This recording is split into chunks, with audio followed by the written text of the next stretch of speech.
Let's talk about deposits.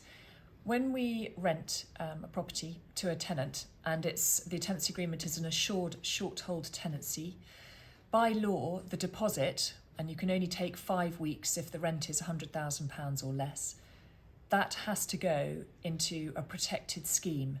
That money remains the tenant's for the duration of the tenancy.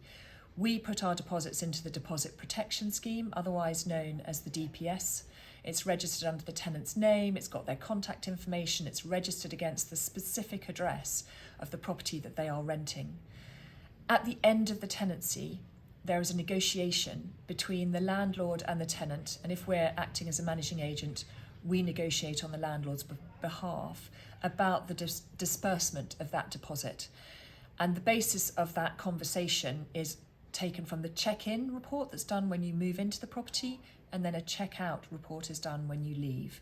And we look at the condition of the property at the beginning and the end, and then any agreements that need to be made about any monies to be taken from the deposit have to be agreed by both parties.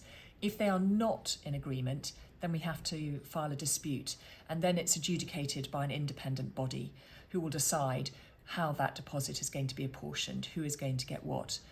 As a general rule of thumb, if a tenant has been in a property for 5 years or more, the DPS would not make awards for things like painting or flooring, because they would consider that that property would need new flooring and repainting at the end of that tenancy.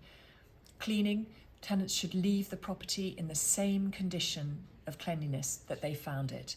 All of these things are really key. We send out all this information and guidelines at the start of the tenancy, but you should read these things carefully.